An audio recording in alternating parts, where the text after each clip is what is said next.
اعوذ باللہ من الشیطان الرجیم، بسم اللہ الرحمن الرحیم۔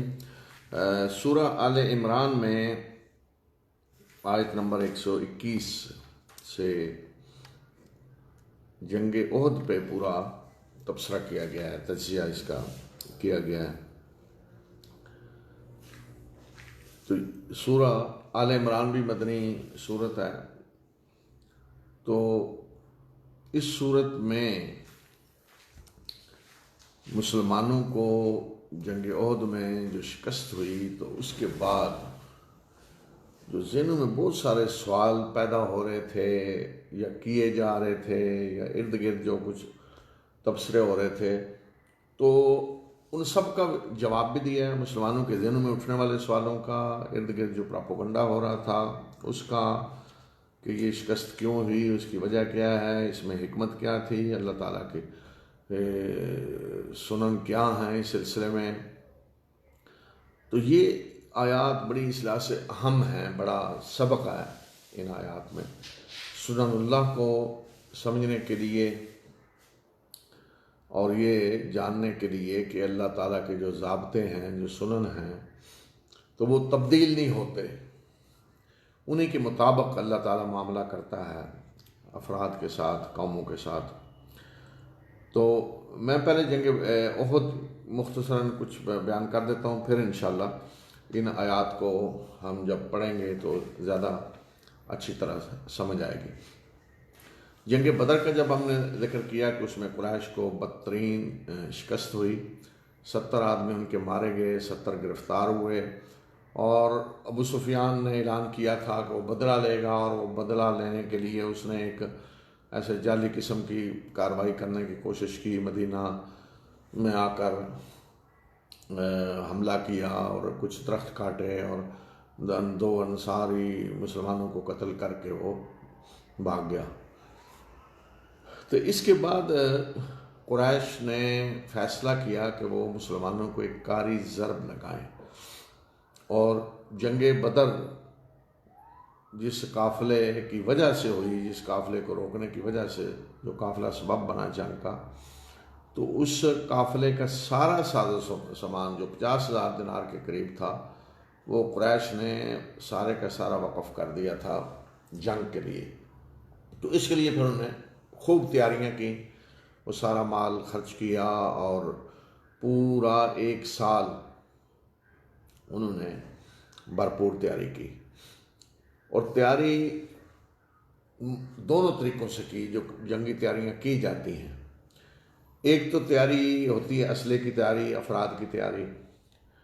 دوسری تیاری یہ کہ لوگوں کے ذہن جو ہیں وہ مسلمانوں کے خلاف، ان میں انتقام پیدا کیا کہ ان سے بدلہ لیا جائے، انتقام لیا جائے، یہ دشمن ہیں، یہ ہمارے معبودوں کے دشمن ہیں، یہ اگر آ گئے اور غالب آ گئے اور ان کی حکومت آ گئی تو سارے ہمارے معبود خطرے میں پڑ جائیں گے۔ تو اس کے لیے انہوں نے باقاعدہ شعراء کی مدد لی۔ اس وقت کا جو میڈیا ہوتا تھا نا، وہ شعراء ہوتے تھے کہ کسی کے خلاف شعر کہنے ہیں، کسی کے حق میں شعر کہنے ہیں۔ تو ایک شاعر تھا ابو عزا، یہ جنگ بدر میں آیا، قیدی بنا، اور غریب آدمی تھا۔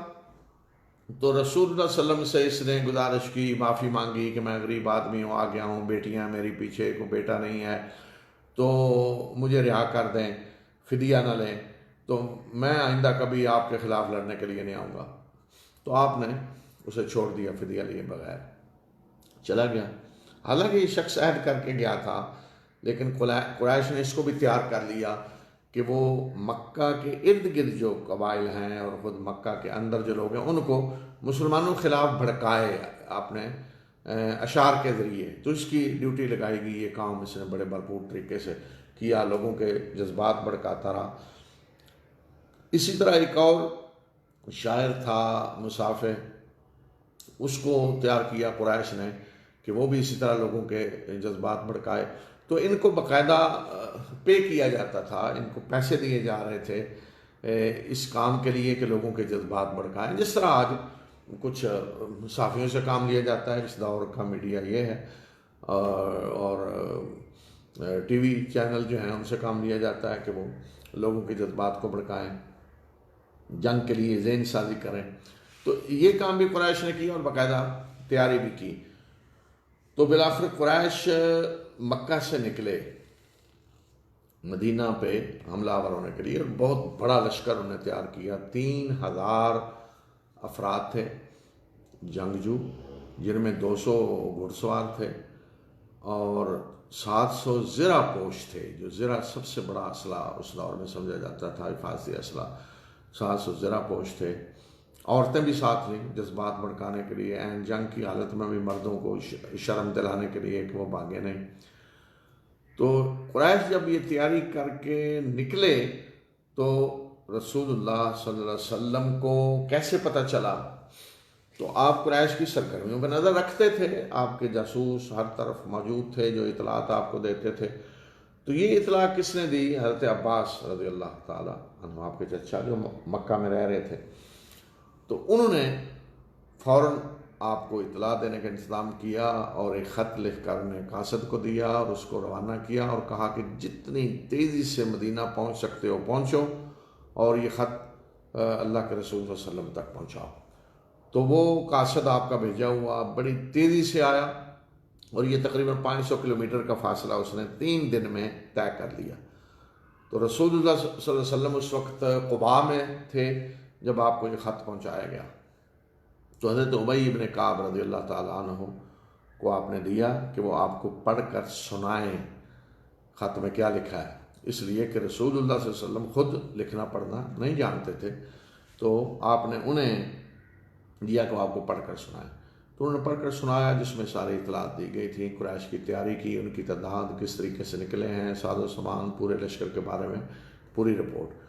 تو رسول اللہ صلی اللہ علیہ وسلم نے ابی ابن کعب سے کہا کہ اس بات کو راز رکھیں، عام عوام میں نہ یہ بات پھیلائیں کہ قریش کا لشکر آ رہا ہے اور کتنی بڑی تعداد ہے، کیا حوصلے پست ہو جاتے ہیں. تو اس سے دیکھیں پتہ چلتا ہے کہ ایسی خبریں جو ہیں ان کو پھیلایا نہیں جاتا، ان کو راز رکھا جاتا ہے جس سے لوگوں کے حوصلے پست ہوں، جس سے خوف طاری ہو جائے. تو ایسی آزادی نہیں دی جا سکتی میڈیا کو کہ وہ اس قسم کی خبریں پھیلانا شروع کر دے کہ جس سے لوگوں میں افراتفری پیدا ہو، خوف طاری ہو جائے.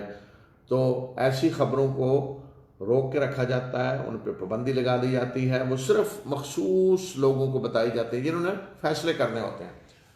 تو آپ فوراً قباء سے مدینہ منورہ پہنچے اور وہاں آپ نے مجلس شورا کا اجلاس بلایا. مجلس شورا میں کون تھے؟ انصار کے بڑے بڑے سردار، مہاجرین کے بڑے بڑے سردار جو لیڈر تھے مسلمانوں کے، جو فیصلے کرتے تھے. خزرج کے سردار اور اوس کے سردار حضرت سعد بن عبادہ، سعد بن معاذ، حضرت اسید بن حضیر اور دوسرے انصار کے سردار.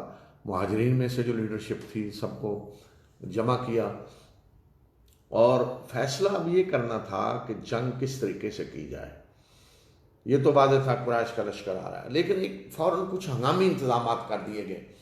اور یہ دیکھیں کہ یہ ہوتی ہے بصیرت اور آپ کی مینجمنٹ، یا جنگی لحاظ سے بھی آپ کتنے ہر وقت مستعد ہیں. اور یعنی ایک طرف مشورہ ہونے لگا کہ جنگ کیسے کرنی، لیکن فوری جو ہنگامی انتظامات کیے گئے وہ کیا تھے؟ ایک تو یہ کہ رسول اللہ صلی اللہ علیہ وسلم کے گھر کے باہر پہرا لگا دیا گیا کہ کہیں ایسا نہ ہو کہ قریش کا لشکر آ رہا ہے اور کوئی ان کے لوگ پہلے آ کر اچانک رسول اللہ صلی اللہ علیہ وسلم پہ حملہ نہ کر دیں. اور یہ پہرا بھی کون دے رہے تھے؟ انصار کا ایسا دستہ کہ جس میں خود انصار کے سردار تھے، حضرت سعد بن عبادہ، حضرت سعد بن معاذ، حضرت اسید بن حضیر. وہ ساری رات رسول اللہ صلی اللہ علیہ وسلم کے گھر کے باہر کھڑے پہرا دیتے تھے اس دوران جب یہ صورتحال پیدا ہوئی. دوسرا انتظام یہ کیا گیا کہ مدینہ کے جو راستے تھے مدینہ میں داخل ہونے کے، وہاں کچھ دستے متعین کر دیے گئے کہ قریش اگر آگے بڑھیں آئیں تو کوئی اطلاع ملے اور انہیں کوئی روکنے والا بھی ہو آگے، یہ نہ ہو کہ اچانک مدینہ کے اندر داخل ہوں. اور اس کے علاوہ کچھ مدینہ کے ارد گرد ایسے دستے پھیلائے گئے کہ جو صرف اطلاعات کے لیے تھے کہ قریش کی خبر ملے کہ وہ کہاں پہنچے ہیں، کدھر سے آ رہے ہیں، کہاں آ کر پڑاؤ ڈالتے ہیں، کیا طریقہ اختیار کرتے ہیں، وہ اطلاعات بھی فوراً ملتی رہیں. تو یہ ہنگامی انتظامات کر کے مسلمانوں کی مجلس شورا کی میٹنگ رسول اللہ صلی اللہ علیہ وسلم نے بلائی، اور فیصلہ یہ کرنا تھا کہ جنگ مدینہ کے اندر رہ کر لڑی جائے یا باہر جا کر۔ تو دونوں آراء سامنے آئیں۔ تو اس میں عبداللہ ابن ابی بھی تھا جو منافق تھا، وہ اپنے قبیلے کی نمائندگی کر رہا تھا، خزرج کی۔ تو عبداللہ ابن ابی کی رائے یہ تھی کہ مدینہ کے اندر رہ کر جنگ لڑی جائے، اور خود رسول اللہ صلی اللہ علیہ وسلم کی بھی رائے یہ تھی کہ مدینہ کے اندر رہ کر جنگ لڑی جائے،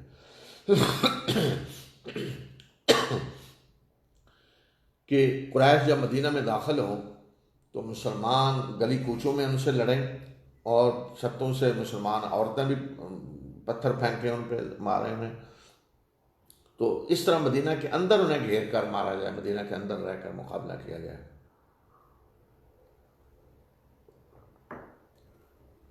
لیکن رسول اللہ صلی اللہ علیہ وسلم کی جو رائے تھی مدینہ کے اندر لڑنے کی، تو اس میں تو یہ حکمت تھی کہ بہتر مقابلہ ہو سکتا ہے۔ لیکن عبداللہ ابن ابی جو چاہتا تھا مدینہ کے اندر رہ کر لڑنا، اس کا مقصد یہ تھا کہ جنگ سے بچ جائیں گے، گھر بیٹھیں گے آرام سے، اور مشرکین سے تو ایسے وہ ملا ہوا تھا، بلکہ مخبری کریں گے مزید مسلمانوں کی۔ قریش اگر اندر آتے ہیں تو باہر تو جا کر پتہ چل جائے گا لوگوں کو اس نے کیا کیا ہے، لڑائی لڑی ہے یا نہیں، اور اندر گھر بیٹھے کسی کو کیا پتا کہ وہ کیا کر رہا ہے۔ تو منافقین اصل میں چھپ کر گھر بیٹھنا چاہتے تھے، تو وہ اس لیے رائے دے رہا تھا کہ مدینہ کے اندر رہ کر لڑا جائے۔ لیکن بہت سارے وہ مسلمان جنہیں جنگ بدر میں شرکت کا موقع نہیں ملا تھا، تو وہ یہ چاہتے تھے کہ نہیں، باقاعدہ میدان میں جا کر مشرکین کا مقابلہ کیا جائے۔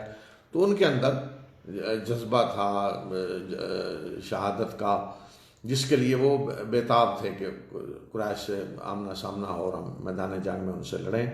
اور کچھ وہ صحابہ کہ جو جنگ بدر میں بڑے اپنے جوہر دکھا چکے تھے، تو وہ بھی چاہتے تھے کہ اب دوبارہ انہیں موقع ملے، جن میں حضرت حمزہ رضی اللہ تعالیٰ عنہ رسول اللہ صلی اللہ علیہ وسلم کے چچا وہ پیش تھے۔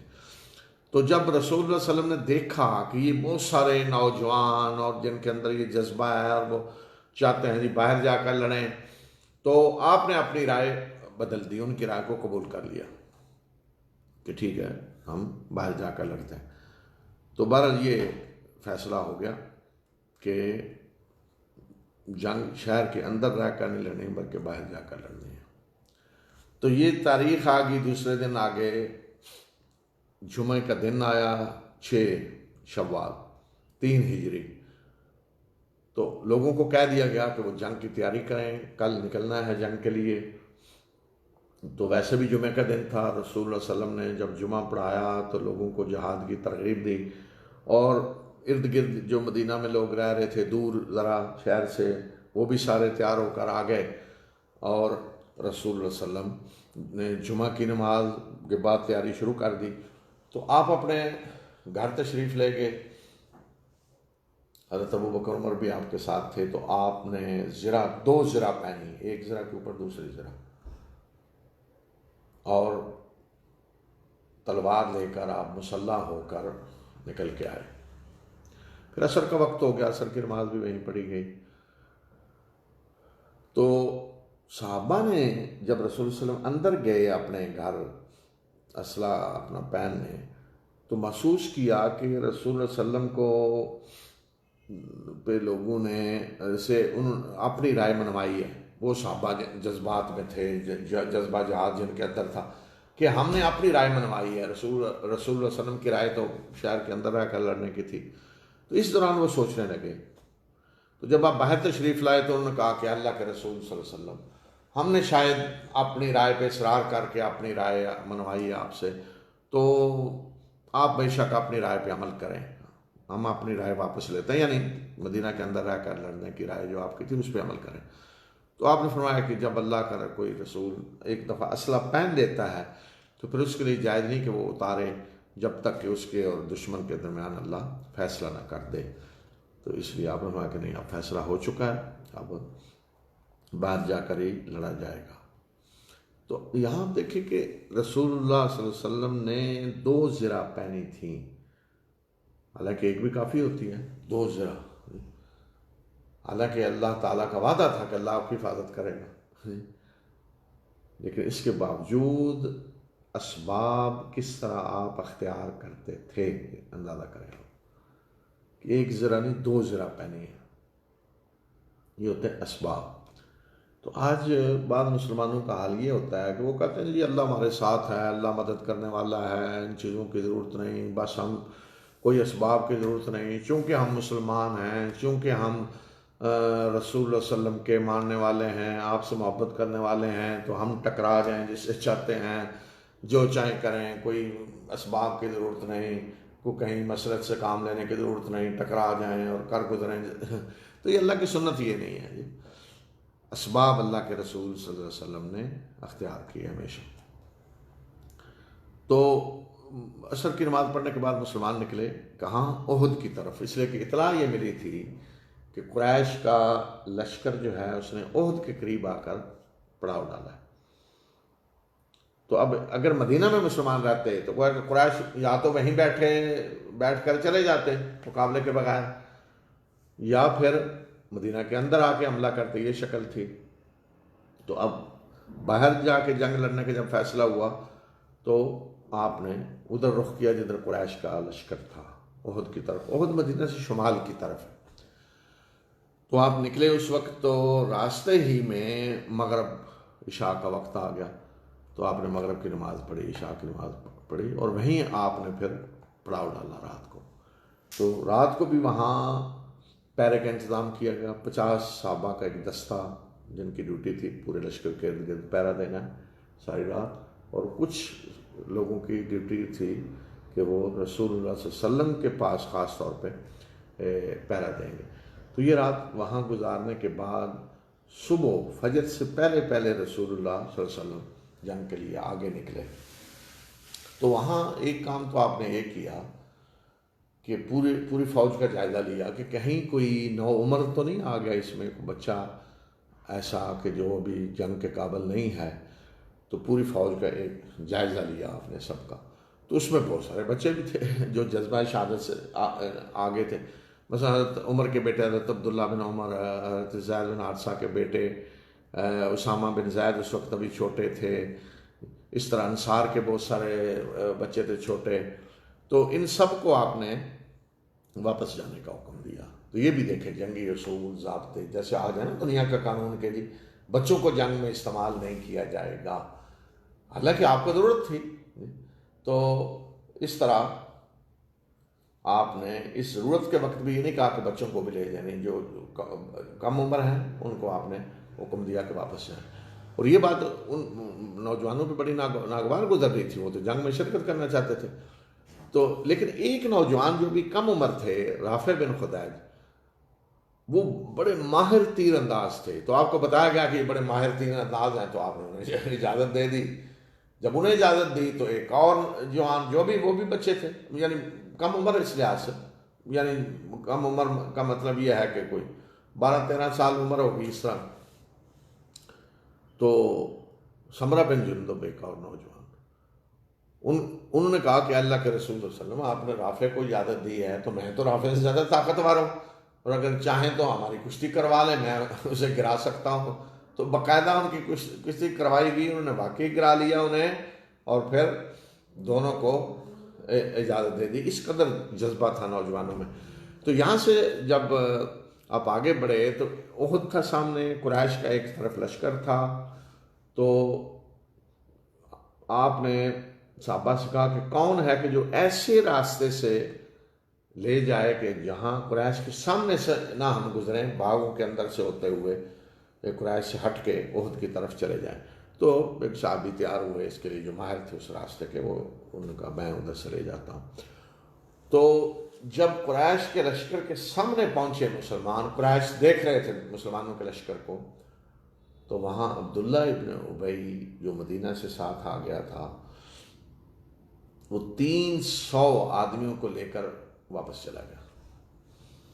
کل مسلمانوں کی تعداد 1000 یا 900 کے قریب تھی، تو 300 آدمی لے کر عین اس وقت واپس گیا جب قریش سامنے دیکھ رہے تھے کہ ان کے لشکر میں سے اتنے آدمی واپس چلے گئے۔ کیوں؟ یہ فیصلہ وہ مدینہ میں بھی تو کر سکتا تھا نا کہ ہم نہیں ساتھ جائیں گے۔ عذر کیا کہ ہماری بات نہیں مانی گئی، کہ اس کی رائے تھی نا مدینہ کے اندر رہ کر لڑا جائے، تو اس نے کہا جی ہم کیوں مرنے کے لیے یہاں آئے، ہماری بات نہیں مانے گی. تو تمہاری بات نہیں مانے گی تو تم مدینہ سے نہ نکلتے، وہیں کہہ دیتے میری بات نہیں مانے گی، میں نہیں ساتھ چلوں گا. تو یہاں آ کر کیوں اس نے سامنے جب دشمن کے پہنچے تو 300 آدمی لے کے نکلا؟ کیوں کہ یہاں عین دشمن کے سامنے پہنچ کر مسلمانوں کے حوصلے پست کرے. یہ ہوتے ہیں منافق، عین اس وقت دھوکہ دیتے ہیں جب خاص وقت آئے کہ جس سے سخت نقصان ہو سکتا ہے، کہ مسلمانوں کے حوصلے پست ہوں اور قریش کے حوصلے بلند ہو جائیں. دیکھیں یہ تو واپس جا رہے ہیں، لشکر تو آدھا چلا گیا چھوڑ کے.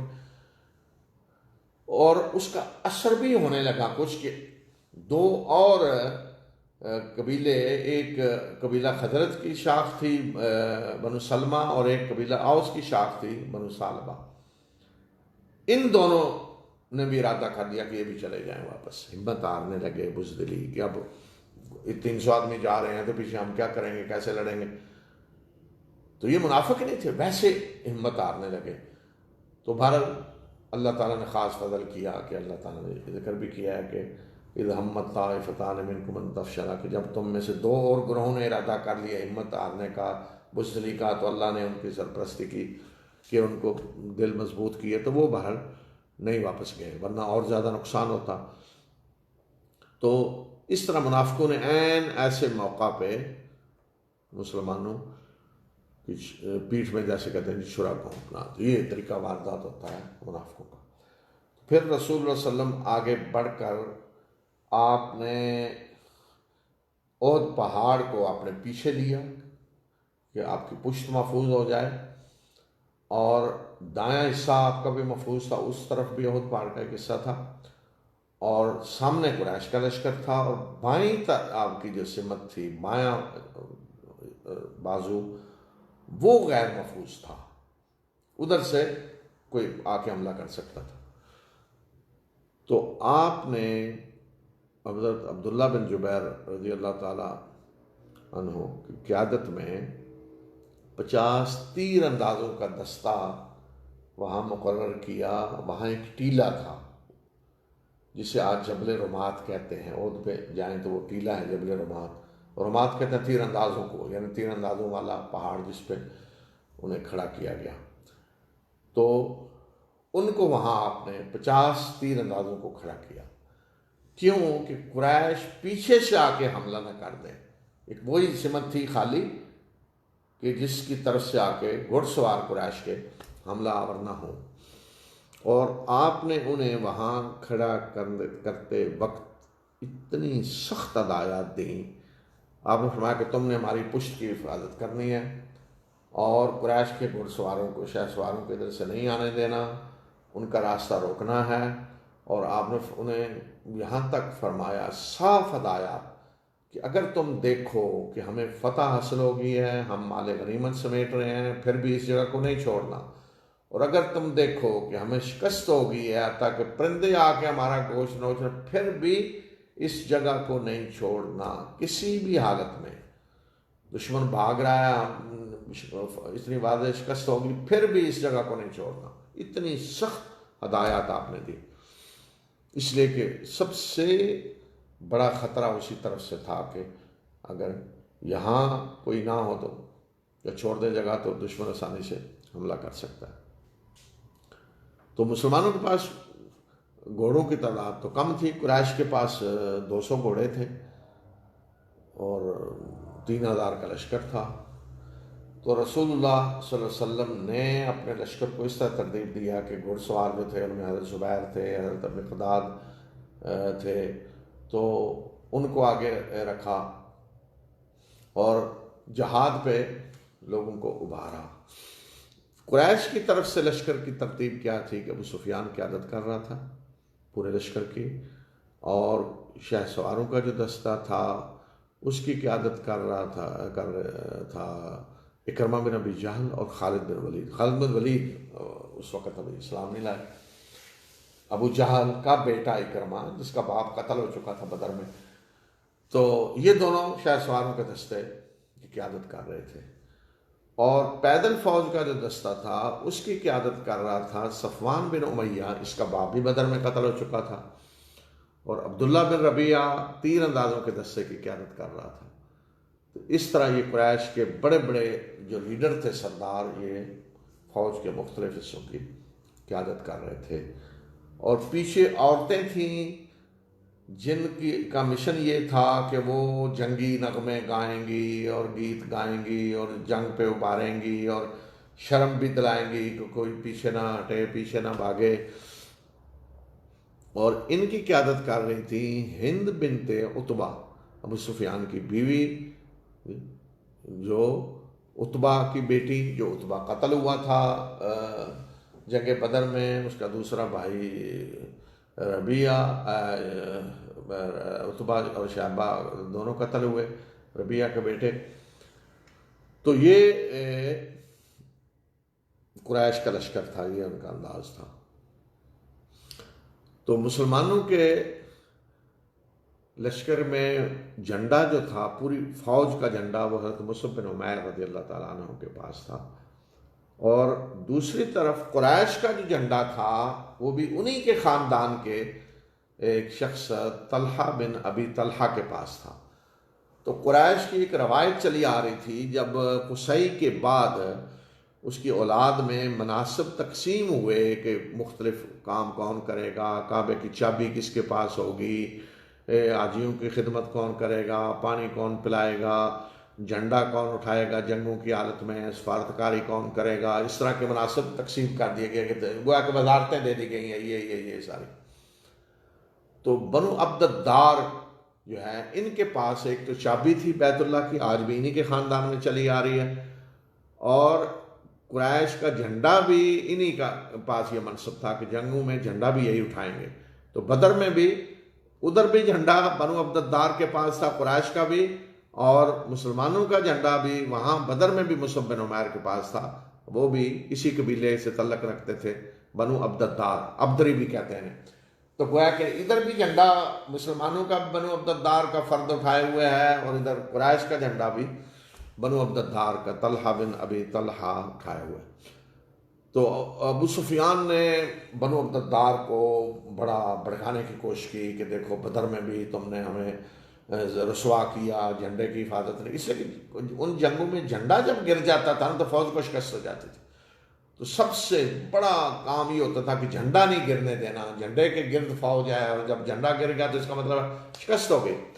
تو ابو سفیان نے کہا کہ تم نے مروا دیا ہمیں، بدر میں جھنڈے کی حفاظت نے کی، تو دیکھنا اب بھی اسی طرح ہمیں ذلیل نہ کرنا، مروانا نہیں، اگر جھنڈا نہیں سنبھال سکتے تو کسی اور کو دے دو۔ اس طرح خوب نے بھڑکایا، جذبات بھڑکائے۔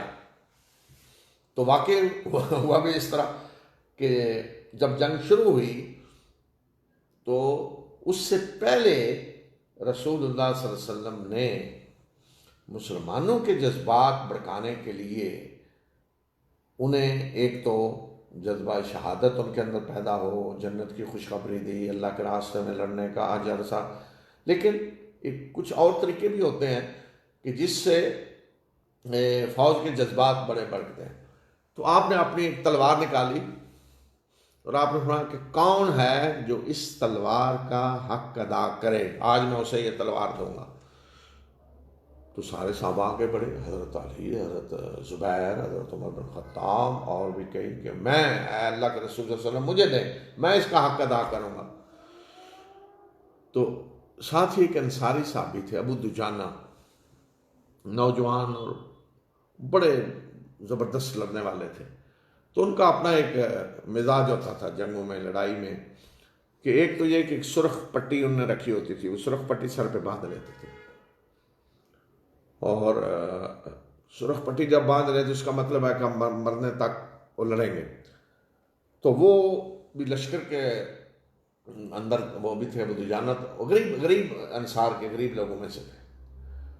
تو وہ آئے اور انہوں نے کہا کہ اللہ کے رسول صلی اللہ علیہ وسلم میں اس کا حق ادا کروں گا۔ تو آپ نے ان کو دی، حضرت علی، حضرت زبیر، سب کسی کو نہیں دی، ان کو دی اپنی تلوار، اور پھر وہ دشمن کے صفوں کے سامنے بڑے اکڑ کر چلے، خاص طریقے سے بڑی اکڑ کر چل رہے، جیسے نا فوجی کوئی ایسے خاص طریقے سے اکڑ اکڑ کے چل رہا ہے، بڑے بڑے قدم اٹھا کے ایسے.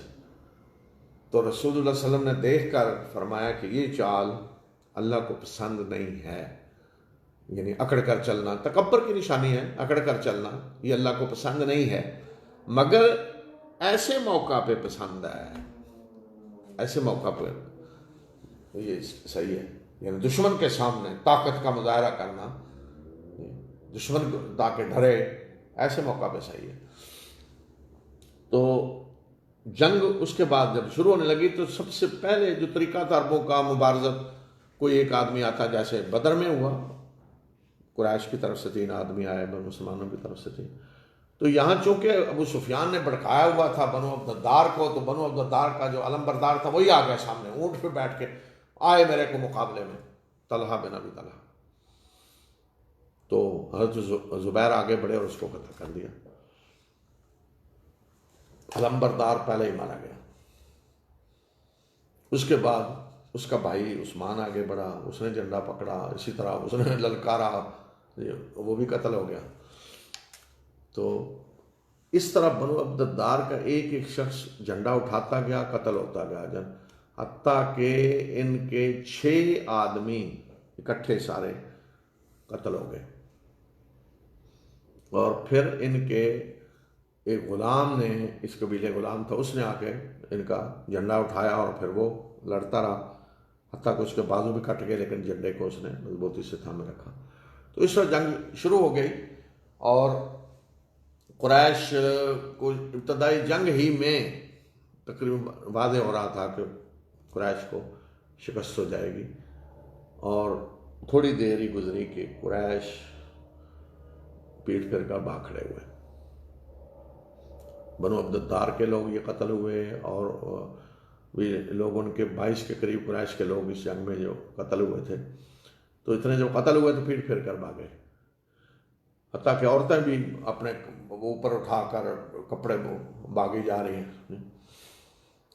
تو جب قریش بھاگ رہے تھے، مسلمان بھی پیچھے بھاگ رہے تھے، اور مسلمانوں نے مال غنیمت جمع کرنا شروع کر دیا. اب جنگ کے دوران نبی صلی اللہ علیہ وسلم نے جس خدشے کا اظہار کیا تھا کہ ادھر سے پیچھے سے آ کے شہ سوار قریش کے دستہ گھڑ سواروں کا حملہ کر سکتا ہے، تو خالد بن ولید نے 3 دفعہ کوشش کی جنگ کے دوران ادھر سے آ کے حملہ کرنے کے، لیکن تیر اندازوں نے روک دیا. اتنی زبردست تیر اندازی کی کہ وہ آگے نہیں بڑھ سکے، پیچھے چلے گئے. پھر دوبارہ آئے، پھر اسی طرح، پھر تیسری دفعہ، پھر اسی طرح.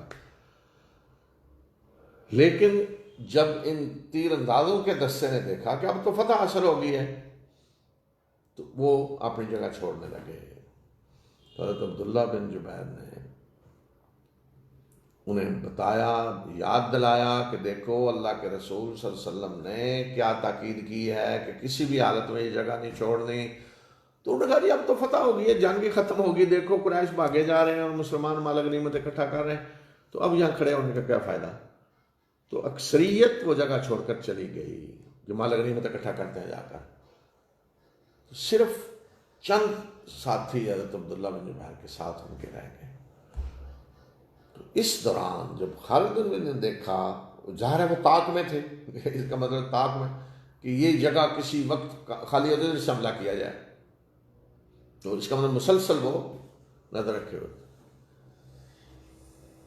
تو پیچھے سے آ کے انہوں نے حملہ کر دیا. تو حضرت عبداللہ بن جبیر اور ان کے چند ساتھی تھے، انہوں نے روکنے کی کوشش کی، سب شہید ہو گئے، نہیں روک سکے، ان کو بھی انہوں نے قتل کر دیا.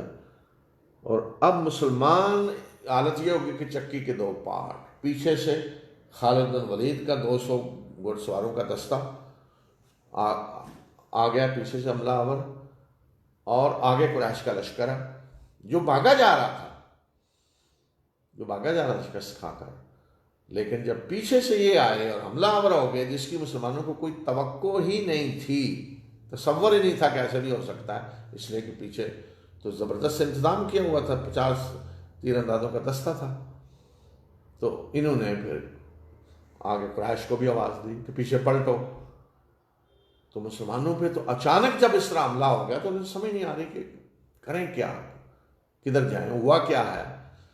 تو قریش بھی آگے سے پلٹا ہے. تو اس وقت پھر سخت ترین آزمائش آئی مسلمانوں پہ. تو اسی دوران حضرت حمزہ رضی اللہ تعالیٰ عنہ بھی شہید ہوئے. حضرت حمزہ کو شہید کرنے والا تھا ایک حبشی تھا، وحشی اس کا نام تھا. یہ جبیر بن مطعم کا غلام تھا. تو جبیر بن مطعم کا چچا بدر میں قتل ہوا. تو اس نے اسے کہا کہ اگر تم، اور قتل کیا تھا حمزہ نے، تو اس نے اسے کہا کہ اگر تم رسول اللہ صلی اللہ علیہ وسلم کے چچا حمزہ کو قتل کر دو میرے چچا کے بدلے میں تو میں تمہیں آزاد کر دوں گا. تو یہ بھی آ گیا جانب میں، ورنہ تو غلام تھا نہ ہوتا. تو یہ صرف اس مشن پہ آیا ہوا تھا کہ میں یہ کام کروں تو آزاد ہو جاؤں گا. تو یہ حبشی خاص نیزہ مارنے کا بڑا ماہر تھا. ایک ہوتا ہے نا لمبا نیزہ جو آدمی ہاتھ میں رکھ کے لڑتا ہے مارتا ہے، ایک ہوتا ہے چھوٹا سا نیزہ اتنا سا، تو اسے اس طرح دور سے مارا جاتا ہے، وہ میزائل کی طرح جاتا ہے اور جا کر آدمی کے آر پار ہو جاتا ہے، اس طرح دور سے مارا جاتا ہے. اس کا وہ بڑا ماہر تھا. تو وہ طاق میں تھا کہ حضرت حمزہ کسی وقت اس کے سامنے آئے تو اس طرح اس نے نیزہ مارا اور حضرت حمزہ کے پیٹ میں لگا اور دوسری طرف سے نکل گیا، وہ شہید ہو گئے. حضرت مصعب بن عمیر رضی اللہ تعالیٰ عنہ شہید ہو گئے. تو ان کی شکل رسول اللہ صلی اللہ علیہ وسلم سے بہت زیادہ ملتی تھی حضرت مصعب بن عمیر. تو جب شہید ہوئے تو قریش نے افواہ پھیلا دی کہ رسول اللہ صلی اللہ علیہ وسلم کو ہم نے قتل کر دیا. تو اب مسلمان ایک طرف تو گھرے ہوئے ہیں، قریش کے لشکر، گھڑ سوار دستہ، آگے لشکر، اور دوسری طرف یہ خبر کہ رسول اللہ صلی اللہ علیہ وسلم شہید ہو گئے ہیں. تو اب اس میں دو طرح کا رویہ تھا لوگوں کا. کچھ لوگوں کے تو حوصلے پست ہو گئے اور انہوں نے کہا کہ جب اللہ کے رسول صلی اللہ علیہ وسلم شہید ہو گئے ہیں تو اب لڑ کے کیا کرنا. اور ایسے لوگ جو ہیں وہ پھر اس قدر حوصلے پست ہوئے کہ انہوں نے میدان جنگ ہی چھوڑ دیا اور مدینہ کی طرف بھاگے، مدینہ پہنچ گئے، بھاگ کر مدینہ چلے گئے. اور ان میں بڑے بڑے صحابہ بھی تھے. حضرت عثمان رضی اللہ تعالیٰ عنہ بھاگنے والوں میں تھے اس سے، جو مدینہ پہنچ گئے میدان جنگ چھوڑ کر. اور بھی بہت سارے لوگ تھے جنہوں نے کہا کہ اللہ کے رسول صلی اللہ علیہ وسلم شہید ہو گئے تو اب لڑ کے کیا کرنا ہے. حتیٰ کہ وہاں کئی لوگ تھے وہ انہوں نے کہا جی جا کر کچھ ابو سفیان سے کوئی معاملہ کر لیں. اب یعنی اسلام تو اب کیا، اب یعنی جیسے نا پارٹی کو شکست کھا جاتی، دوسری جیت گئی ہے تو چلو آپ ان سے کوئی معاملہ کرتے ہیں کچھ. تو یہ حال ہو گیا. دوسری طرف کچھ لوگ تھے کہ جنہوں نے جب یہ سنا کہ اللہ کے رسول صلی اللہ علیہ وسلم شہید ہو گئے تو ان کا جذبہ اور زیادہ بڑھ گیا. تو انہوں نے کہا کہ اگر اللہ کے رسول صلی اللہ علیہ وسلم شہید ہوئے ہیں تو اٹھو تم بھی اسی راستے پہ جان دو جس پہ اللہ کے رسول صلی اللہ علیہ وسلم نے جان دی ہے اللہ کے دین کے لیے. اور ان میں زیادہ تر انصار تھے کہ جنہوں نے بڑی اس موقع پہ قربانی دی، جو بڑے جذبے سے لڑے. اور تو ان میں خاص طور پہ دو جہاں باز تھے بڑے، جو اس موقع پہ جو زبردست طریقے سے جو لڑے. ایک حضرت انس بن نضر اور ایک حضرت سعد بن ربیع رضی اللہ تعالیٰ. کہ انہوں نے جب دیکھا کہ یہ خبر، تو انصار کو کہا کہ اٹھو لڑو اسی راستے میں، جان دو تم بھی. اور خود یہ لڑ کر شہید ہوئے. اور اس قدر زخم تھے ان کے جسم پہ کہ پہچاننا مشکل ہو رہا تھا. حضرت انس بن نضر کو 70 کے قریب زخم تھے ان کے جسم پہ. تو بڑی مشکل سے ان کی ہمشیرہ نے آ کر انہیں پہچانا. اسی طرح سعد بن ربیع ایک پورا جسم زخموں سے چل نہیں، وہ بھی شہید ہو گئے. تو اس موقع پہ رسول اللہ صلی اللہ علیہ وسلم کے ساتھ بہت تھوڑے صحابہ رہ گئے، بہت تھوڑے. خود آپ کی جان خطرے میں تھی. تو آپ نے کوشش کی کہ جتنے صحابہ ہیں انہیں اکٹھا کریں، آواز دیں کہ پکاریں کہ میں موجود ہوں، یہ خبر غلط ہے. تو لیکن اس میں خطرہ بھی تھا کہ اگر آپ کہہ دیں میں موجود ہوں تو قریش تو پھر اور زیادہ زور سے حملہ کریں گے. لیکن اب قریش بھی کہہ رہے تھے اگر جی اللہ کے رسول کو شہید کر دیا تو چلو معاملہ ختم، تو آگے زیادہ زور نہیں لگا رہے تھے وہ بھی. تو اس میں یہ بھی خطرہ تھا.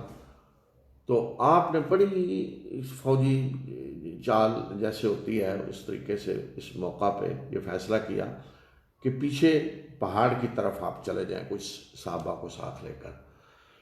کہ آپ کے ساتھ حضرت ابو بکر، حضرت عمر، حضرت علی، دوسرے مہاجرین کے سارے لوگ تھے، کچھ انصار کے لوگ تھے، سعد بن ابی وقاص، حضرت طلحہ.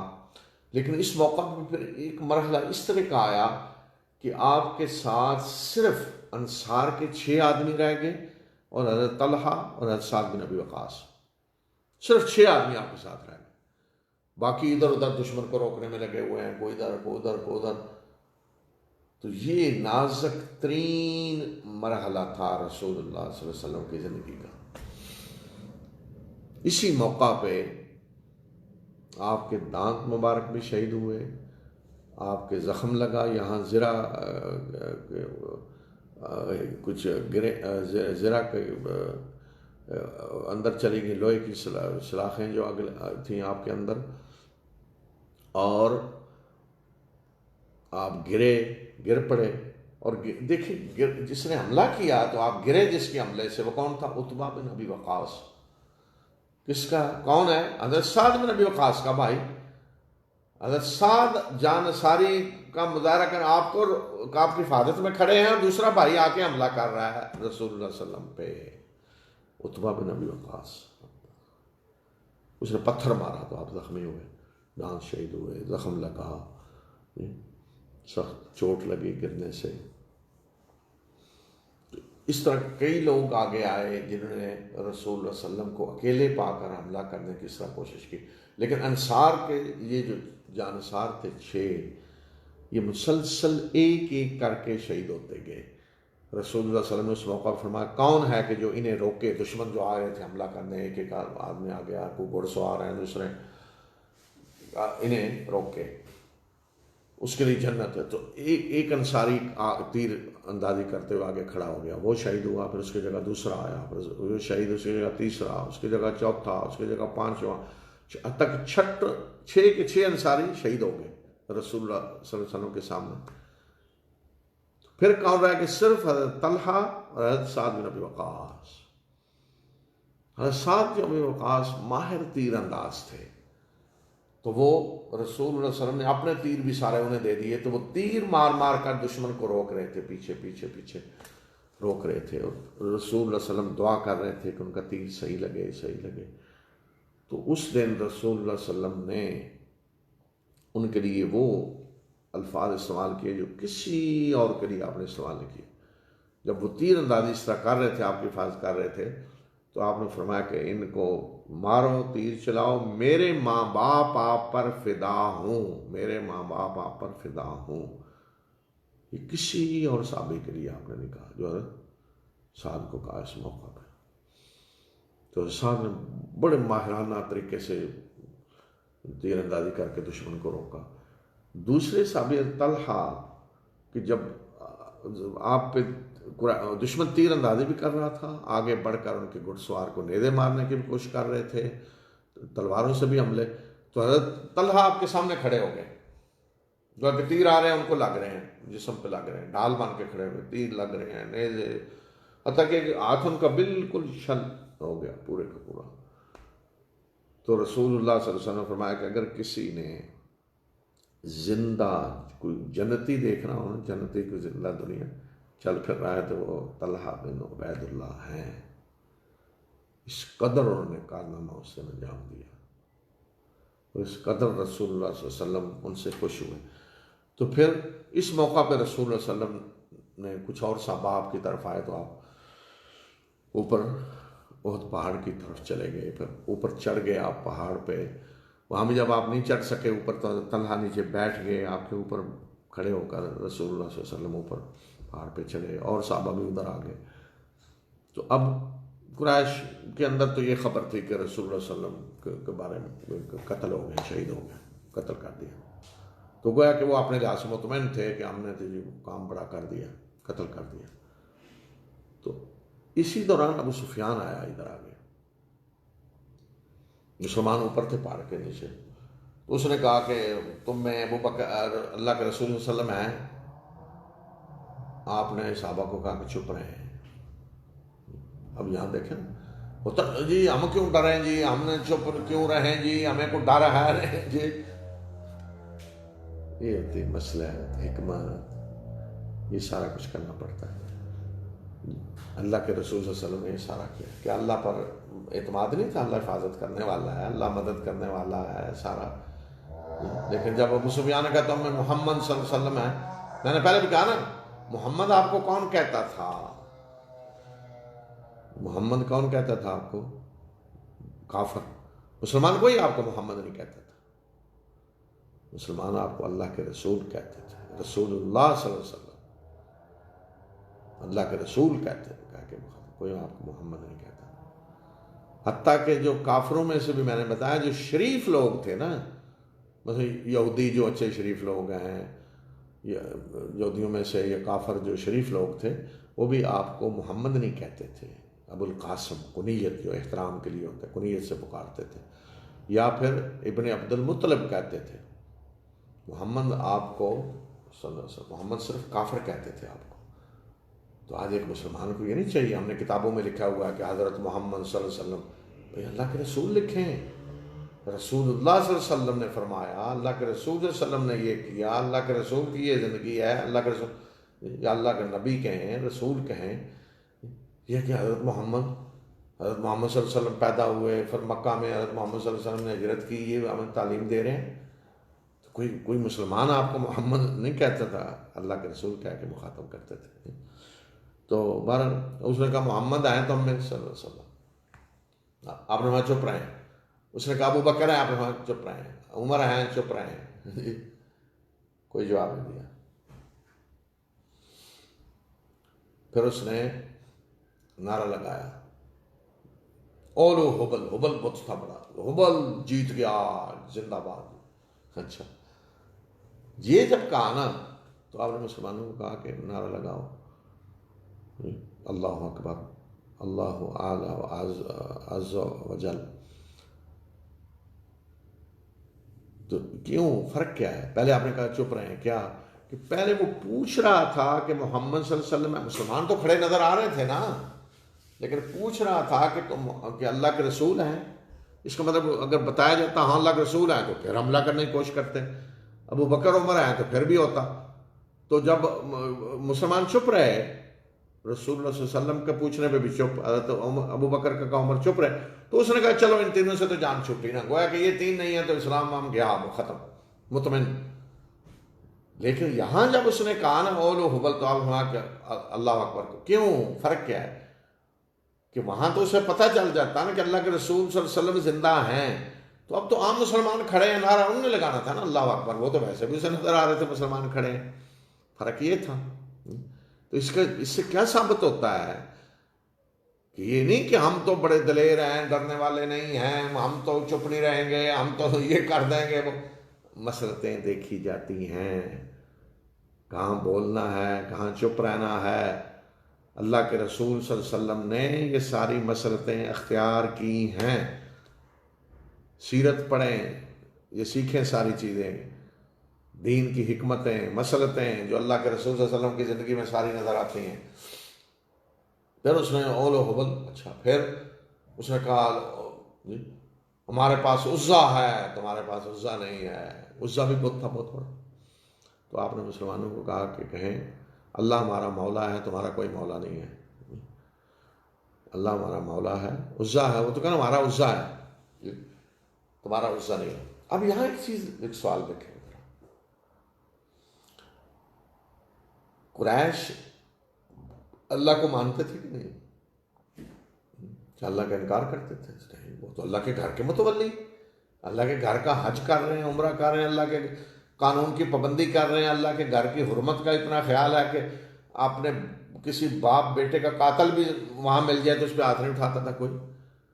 کس کا گھر تھا؟ اللہ کا گھر. تو کیا اللہ پر ایمان نہیں تھا؟ لیکن نعرہ کس کا لگایا؟ اولو حبل، یا ہمارے پاس عزا ہے. تو یہ عزا کیا تھا؟ حبل کیا تھا؟ یہ الہ تھے، ان کے الہ. اور پیچھے شخصیت تھی، یعنی ان کے نظر میں کون؟ ایک بزرگ گزرے ہیں اور وہ بزرگ ہیں، ہماری مدد وہ کرتے ہیں، مشکلیں حل وہ کرتے ہیں، ان کی برکت سے سارا کچھ ملتا ہے.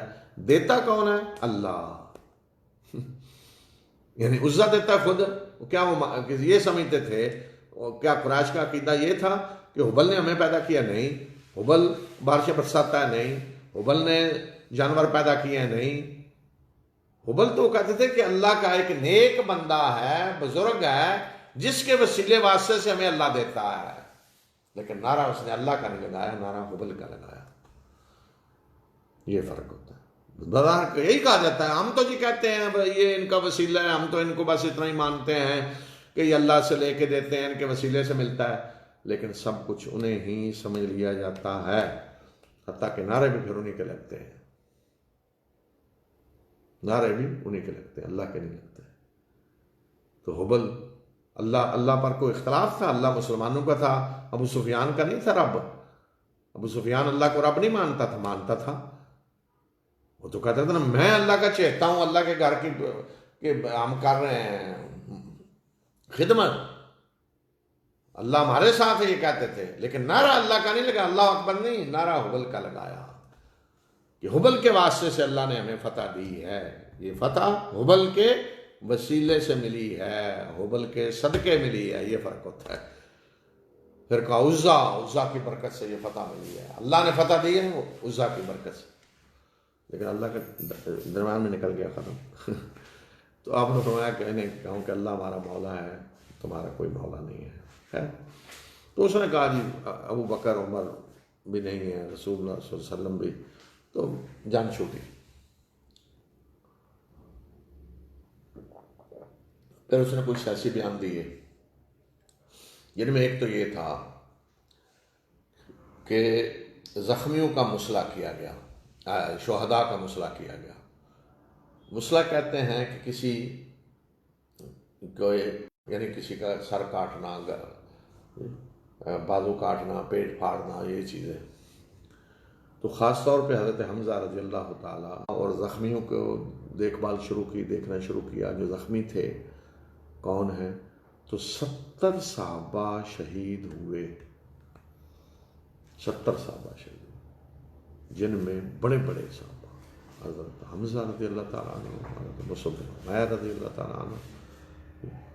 تو مہاجرین میں سے کم تھے، ان میں زیادہ تر انصار کے تھے شہداء. اکثریت مہاجرین کی تھوڑی تعداد تھی شہداء. لیکن حضرت حمزہ جیسی شخصیت. تو زخمیوں کو آپ نے ڈھونڈنا شروع کیا. تو آپ نے خاص طور پہ کہا کہ حضرت سعد بن ربیع کو ڈھونڈے کہاں ہیں. اور آپ نے ایک صحابی کو بھیجا اور کہا کہ میرا انہیں سلام کہنا اور پوچھنا کہ کس حالت میں ہے. تو وہ صحابی کہتے ہیں کہ میں جب ڈھونڈ رہا تو دیکھا سعد بن ربیع آخری سانس لے رہے ہیں، دنیا سے رخصت. تو میں نے اللہ کے رسول صلی اللہ علیہ وسلم کا سلام پہنچایا اور پوچھا کس حالت میں ہے. تو انہوں نے کہا کہ میں جنت کی خوشبو پا رہا ہوں. اور اللہ کے رسول صلی اللہ علیہ وسلم کو میرا سلام کہنا اور میرے قبیلے انصار کو کہہ دینا کہ اگر تم میں سے ایک بھی شخص زندہ ہوا اور اللہ کے رسول صلی اللہ علیہ وسلم کو کوئی نقصان پہنچ گیا تمہارے زندہ ہوتے، تو تم اللہ کے ہاں کوئی عذر نہیں پیش کر سکو گے. یہ اللہ کے رسول صلی اللہ علیہ وسلم کی حفاظت کرنا. تو دنیا سے رخصت ہو گئے. رسول اللہ علیہ وسلم کو جب پتہ چلا حضرت حمزہ کی شہادت اور پھر جو ان کے ساتھ ہوا، تو آپ کو بڑی سخت تکلیف پہنچی جو دیکھ کر ساری صورتحال. آپ کی پھوپھی حضرت صفیہ جو حضرت حمزہ کی بہن ہے، حضرت زبیر کی والدہ، وہ آئیں. مدینہ اطلاع پہنچ گئی شکست ہو گئی ہے، تو کو دور نہیں تھا مدینہ. تو مسلمان خواتین بھی آ گئیں، حضرت فاطمہ بھی آ گئی تھیں اور مسلمان خواتین آ گئیں. حضرت صفیہ آئیں. تو رسول اللہ صلی اللہ علیہ وسلم نے روک دیا کہ حضرت حمزہ کو نہ دیکھیں. تو انہیں پتہ چل چکا تھا مسئلہ ہوا ہے. تو انہوں نے کہا اللہ کے رسول صلی اللہ علیہ وسلم مجھے پتہ ہے میرے بھائی کے ساتھ کیا ہوا ہے، تو میں صبر کروں گی، مجھے اجازت دیں دیکھنے کی. پھر آپ نے اجازت دی اور واقعی انہوں نے صبر کیا. انہوں نے کہا جو کچھ ہوا اللہ کے راستے میں ہوا ہے. تو کچھ لوگ زخمیوں کو لے گئے تھے مدینہ، شہداء کو مدینہ لے گئے تھے. تو آپ نے فرمایا کہ نہیں، واپس لائیں، یہیں سب کو دفن کرنا ہے. عہد میں ہی دفن کرنا ہے، میں ان کی گواہی دوں گا۔ تو اب 70 شہداء کو دفن کرنا ہے، سب کی قبریں کھودی، تو ایک ایک قبر میں 2 کو بھی دفن کیا گیا۔ تو آپ نے نماز جنازہ پڑھی، آپ کے سامنے رکھا گیا حضرت حمزہ رضی اللہ تعالیٰ عنہ، تو آپ بہت روئے، بہت زیادہ روئے حضرت حمزہ کے اس پہ آپ۔ تو اس طرح زخمیوں کو وہیں دفن کیا گیا۔ کفن نہیں تھے پورے مسلمانوں کے پاس، یہ حالت تھی کہ بعض کے سر ڈانکتے، پاؤں ننگے ہو جاتے، تو بعض کے پاؤں پہ گھاس واس ڈال کے دفن کر دیا گیا۔ تو پھر زخمیوں کو مدینہ پہنچایا گیا۔ تو رسول اللہ صلی اللہ علیہ وسلم نے دوسرا اہتمام جو کیا، نظر رکھی کہ دشمن چلا گیا ہے، لیکن کس طرح گیا ہے، کہ کیا نیت، کیا کر سکتے ہیں۔ تو آپ نے حضرت علی رضی اللہ تعالیٰ نے ڈیوٹی لگائی کہ جائیں دیکھیں یہ کس طرح جا رہے ہیں، آیا گھوڑوں پہ سوار ہو کے جا رہے ہیں یا اونٹوں پہ سوار ہیں؟ اگر تو اونٹوں پہ سوار ہیں تو اس کا مطلب مکہ جا رہے ہیں، اور اگر گھوڑوں پہ سوار ہیں تو اس کا مطلب مدینہ پہ حملہ کرنے جا رہے ہیں۔ یہ بڑی خطرناک صورتحال تھی۔ تو حضرت علی گئے، جا کر دیکھا اور واپس آ کر رپورٹ دی کہ وہ اونٹوں پہ سوار ہو کے جا رہے ہیں، تو اس کا مطلب یہ ہے کہ وہ مکہ کی طرف جا رہے ہیں۔ تو آپ جب مدینہ واپس پلٹے تو راستے میں مسلمان ملے، خواتین، مرد، بہت بڑی شکست تھی جس کی خبر پہنچ چکی تھی، لیکن مسلمانوں نے صبر کیا۔ خواتین نے خاص طور پہ، جن کا کسی کا شوہر شہید ہوا ہے، کسی کا بیٹا شہید ہوا ہے، کسی کا باپ شہید ہوا ہے، لیکن ان سب کو جب پتہ چلا کہ اللہ کے رسول صلی اللہ علیہ وسلم کو کوئی تکلیف نہیں پہنچی، آپ کے بارے میں جو خبر پہنچی تھی وہ غلط ہے اور اللہ کے رسول صلی اللہ علیہ وسلم خود زندہ ہے، تو انہوں نے کہا پھر کوئی مصیبت ہمارے لیے مصیبت نہیں ہے۔ تو اس میں ایسے بھی تھیں بعض خواتین کے جن کے شوہر شہید ہوئے، ماموں، بھائی، ان میں حمنہ بنت جاش تھی، حضرت مصعب بن عمیر کی بیوی۔ تو وہ جب آ رہی تھی، مدینہ سے باہر نکلی تو آگے مسلمان جہاں آ رہے تھے تو انہیں بتایا گیا کہ ان کا بھائی شہید ہو گیا، عبداللہ بن جہش۔ تو انا للہ و انا الیہ راجعون پڑھا، ماموں حضرت حمزہ شہید ہو گئے، انا للہ و انا الیہ راجعون پڑھا۔ جب شوہر کا بتایا گیا تو بے ساختہ چیخ نکل گئی۔ تو رسول اللہ صلی اللہ علیہ وسلم نے فرمایا کہ دیکھو ایک عورت کے دل میں اس کے شوہر کا کیا مقام ہوتا ہے، یعنی بھائی پہ صبر کر لیا، ماموں پہ صبر کر لیا، لیکن جب شوہر کا بتایا گیا تو کیفیت کیا ہے۔ تو رسول اللہ صلی اللہ علیہ وسلم پہنچے مدینہ، جا کر اپنی تلوار حضرت فاطمہ کو دی، خون آلود تھی کہ اس کو صاف کریں، حضرت علی نے بھی اپنی تلوار دی صاف کریں۔ تو آپ نے فرمایا کہ آج اس تلوار نے بڑا کام کیا۔ حضرت علی کو کہا تم نے بھی بڑی کارنامے اچھے انجام دیے، تمہاری تلوار نے بھی بڑا کام کیا، اور صحابہ کے نام لیے تمہارے ساتھ، ابو دجانہ اور دوسرے، انہوں نے بھی بڑے زبردست طریقے سے جنگ لڑی ہے۔ لیکن مدینہ میں حالت یہ تھی کہ 70 شہید ہیں اور بہت بڑی تعداد زخمیوں کی ہے۔ لیکن اس موقع پہ بھی رسول اللہ صلی اللہ علیہ وسلم نے اپنے دشمن پہ نظر رکھی کہ دشمن کیا سوچ سکتا ہے۔ اچھا، قریش اپنی فتح کو مکمل کیے بغیر چلے گئے تھے۔ حیران کن چیز ہے نا کہ فتح ہوئی اور جلدی جلدی بھاگ گئے، جبکہ رسول اللہ صلی اللہ علیہ وسلم بدر میں فتح ہوئی 3 دن آپ نے قیام کیا، یا ہر جگہ جہاں بھی آپ فتح ہوتی تو آپ 3 دن قیام کرتے اسی جگہ، قریش بھاگ گئے جلدی جلدی۔ تو آپ نے یہ کہا کہ یہ راستے میں جا کر سوچیں گے کہ فتح مکمل کیے بغیر آگے ہیں، تو وہاں سے یہ واپس پلٹیں گے کہ واپس جا کے پھر حملہ کریں۔ تو اس کے لیے آپ نے ایک انتظام کیا۔ یہ ہوتی ہے فوجی حکمت عملی۔ اب مسلمانوں کی دیکھیں حالت کیا ہے، جو 700 کا لشکر آیا تھا نا، 300 تو نکل کے نا عبداللہ بن ابی لے کے چلا گیا، جو 700 کا لشکر تھا ان میں 70 شہید ہو چکے تھے اور بہت بڑی تعداد زخمی ہو کی تھی. لیکن دوسرے دن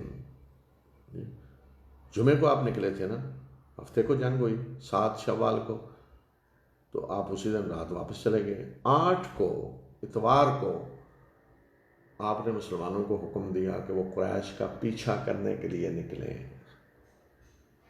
قریش کا پیچھا کرنے کے لیے نکلیں، اور صرف وہی لوگ نکلیں جو جنگ احد میں شریک تھے، جنہوں نے کل جنگ میں حصہ لیا. بس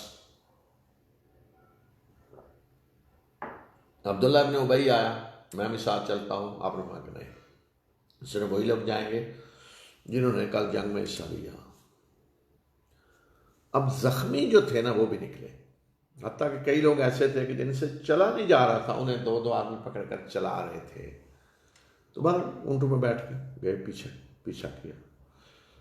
مقصد کیا تھا کہ قریش کو جب آگے جا کر سمجھ آئے گی کہ ہم اپنی فتح مکمل کیے بغیر آگے ہیں تو واپس پلٹیں گے حملہ کرنے کے لیے، اور جب واپس پلٹیں گے تو انہیں پتہ چلے کہ مسلمان تو ہمارا پیچھا کرنے آ رہے ہیں. تو یہ ہوتے ہیں جنگی حکمت عملی کہ دشمن کو خوف زدہ کریں، دہشت زدہ کر کے رکھیں، ڈرا کے رکھیں، اس طرح کے اقدام. تو آپ جب نکلے تو ایک شخص آپ کو ملا، قبیلہ خزاع سے تعلق رکھتا تھا، معبد اس کا نام تھا. قبیلہ خزاع جو ہیں ابھی اسلام نے اس نے قبول کیا تھا، یہ بھی کہا جاتا ہے کہ اس نے اسلام قبول کر لیا، اور یہ بھی ہے کہ ویسے ہی ہمدردیاں تھیں، خزاع کی ہمدردیاں تھیں بنو ہاشم کے ساتھ. تو ایک روایت یہ بھی ہے کہ اس نے اسلام قبول کر لیا اور کہا کہ اللہ کے رسول صلی اللہ علیہ وسلم بتائیں میں کیا کر سکتا ہوں. تو آپ نے فرمایا، مکہ جا رہا تھا، آپ نے فرمایا کہ ابو سفیان کے لشکر کے حوصلے پست کرو جا کر. اور وہ گیا، لشکر ان کا ایک جگہ رکا ہوا تھا، تو اس نے جا کے کہا کہ مسلمان بہت بڑا لشکر لے کر آ رہے ہیں تمہارے پیچھے، اور وہ جو جنگ احد میں شریک نہیں ہو سکے وہ بھی ساتھ آ رہے ہیں، اور بہت بڑا لشکر ہے، تمہیں کچل کے رکھ دے گا. تو ابو سفیان نے کہا کدھر ہے؟ انہوں نے کہا ممکن ہے یہ ٹیلا پیچھے جو ایسے کے پیچھے پہنچا ہوا ہو اوپر، اس لیے کہ پہاڑ ہے نا راستے میں، پیچھے کو نظر تو نہیں آ رہا ہوتا. تو سفیان نے کہا ہاں. انہوں نے کہا نکل سکتے ہو نکلو، بھاگو، جو تو کہیں اتفاق سے جو فتح ہوگی لے کے نکلو، ورنہ پیچھے آ رہے ہیں مسلمان. تو قریش کے حوصلے پست ہو گئے، انہوں نے واپس مڑنے کی کوشش نہیں کی. اور دوسری طرف ابو سفیان نے بھی یہی کام کیا کہ ایک قافلہ آ رہا تھا قبیلہ عبد القیس کا ادھر مدینہ کی طرف. اس نے انہیں کہا کہ میں تمہیں اوقاز کے بازار میں ایک اونٹ کا وزن جتنا کشمش دوں گا، لیکن ایک کام کرو، کیا کہ جا کے مسلمانوں کو بتاؤ کہ قریش واپس تم پہ حملہ کرنے آ رہے ہیں اور تمہیں کچل کے رکھ دیں گے. تو اس نے بھی یہی کام کیا. وہ قافلہ جب مسلمانوں کے پاس پہنچا، مسلمان تو جا رہے تھے نا ادھر ہی، مسلمانوں کے پاس پہنچا تو انہوں نے ابو سفیان کا پیغام پہنچایا کہ میں تو آ رہا ہوں تمہیں ختم کرنے کے لیے.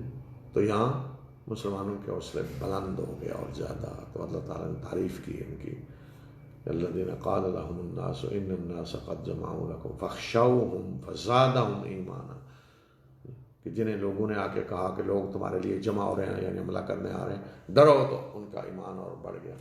وقالوا حسبنا اللہ ونعم الوکیل، انہوں نے کہا کہ اللہ ہمارے لیے کافی ہے اور بہترین کارساز ہے. تو رسول اللہ صلی اللہ علیہ وسلم ایک جگہ تھی حمراء الاسد، وہاں تک گئے کہ اتنا دشمن کا پیچھا کیا کہ جس سے انہیں یقین ہو گیا کہ واقعی مسلمان حملہ کرنے پیچھے آ رہے ہیں. تو یہ طریقہ ہوتا ہے کہ دشمن کے حوصلے پست کریں. اگر آپ کہیں بھی اپنی کسی کمزوری کا مظاہرہ کریں، نہیں جی ہم تو نہیں لڑ سکتے، ہم تو جنگیں نہیں کرنا چاہتے، جنگیں مسئلے کا حل نہیں ہوتی، ہم تو بات چیت کے ذریعے سارے چاہتے ہیں مسائل حل کریں، تو بات چیت ہی اصل چیز ہوتی ہے، جنگیں تو تباہی ہوتی ہیں، جنگیں تو معیشت تباہ کر دیتی ہیں، یہ تباہ کر دیتی ہیں۔ تو اگر آدمی اس طرح کی باتیں کر رہا ہو اور دشمن کو پتہ ہو یہ تو ڈرا ہوا ہے، لڑنے کے لیے تیار نہیں ہے، تو پھر تو دشمن کے حوصلے بلند آپ کر رہے ہیں۔ تو اصل ہوتا یہ ہے کہ دشمن کے حوصلے پست کریں۔ یہ رسول اللہ صلی اللہ علیہ وسلم کی پوری زندگی میں، مدنی زندگی میں یہ بات ملے گی کہ آپ نے کسی دشمن کو موقع نہیں دیا کہ وہ مدینہ پہ آ کے حملہ آور ہو۔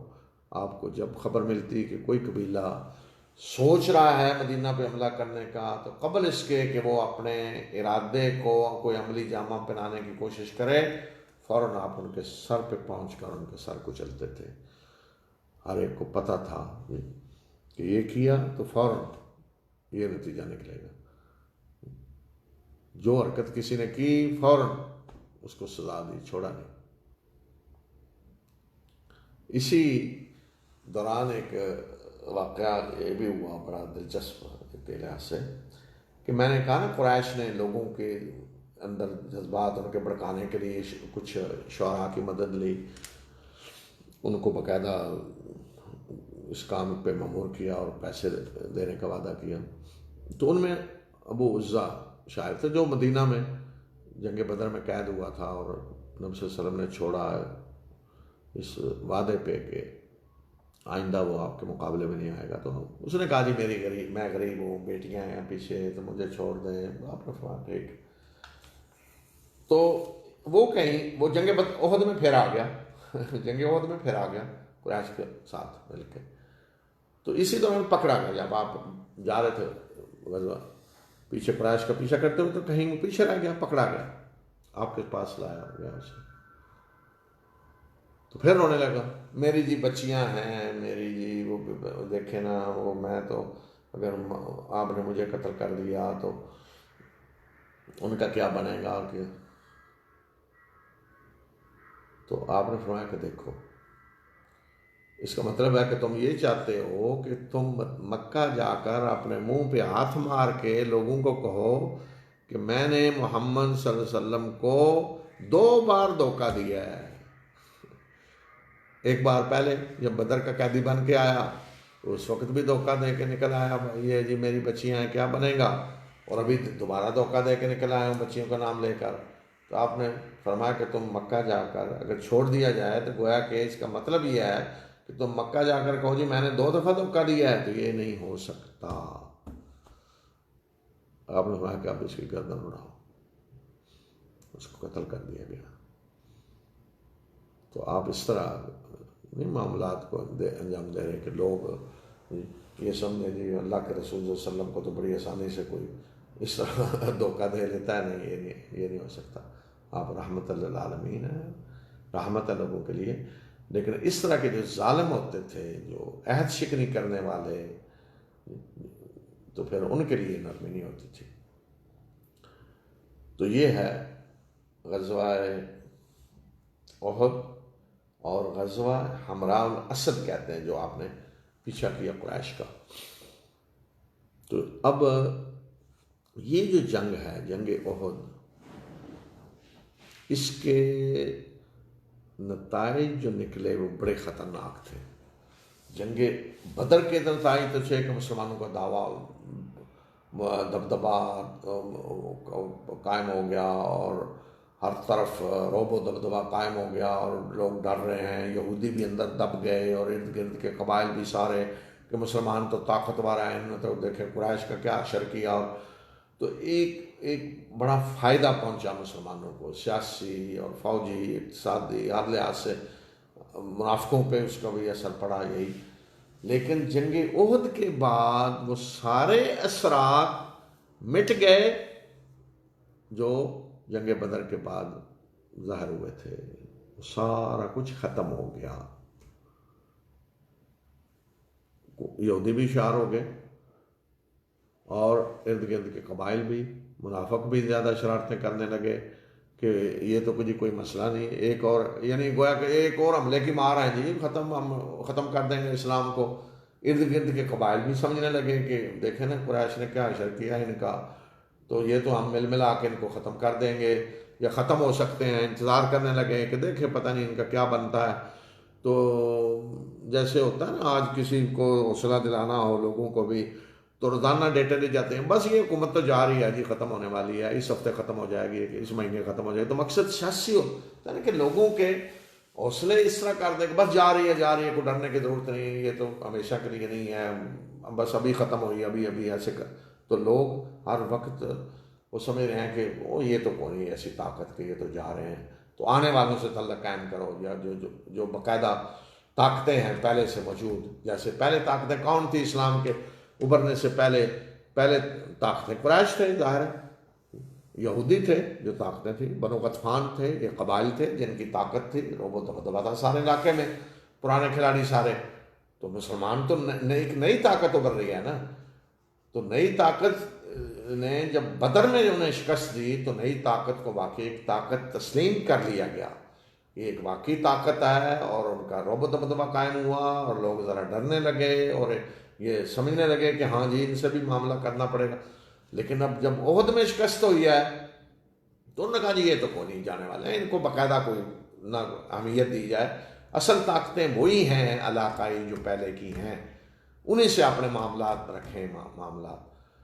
تو گویا کہ جو ڈر گئے تھے منافق، انہوں نے پھر قریش سے اندر عہد و پیمان شروع کر دیے، تعلقات شروع کر دیے کہ تاکہ وہ اپنا تحفظ انہیں ملے.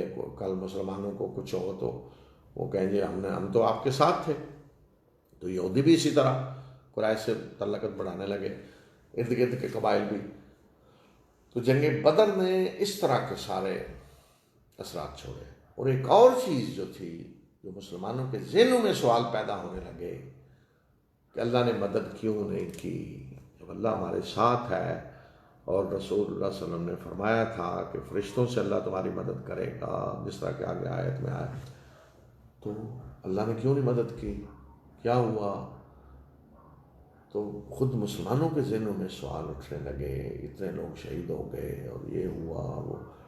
تو ضروری تھا کہ اب اس مرحلے پہ مسلمانوں کے ان سارے سوالوں کا جواب دیا جائے، جو کمزوری ان کے اندر آئی ہے اسے دور کیا جائے، جو شکست ہوئی ہے اس کا پورا تجزیہ کیا جائے، کیوں ہوئی، وجہ کیا تھی، اس میں اللہ کی سنت کیا ہے، حکمتیں کیا تھیں، کیوں اللہ نے شکست کو نہیں روکا، ہونے دی. اللہ روک سکتا تھا تو روکا کیوں نہیں، اس میں تو اللہ کی سنت کیا ہے، حکمتیں.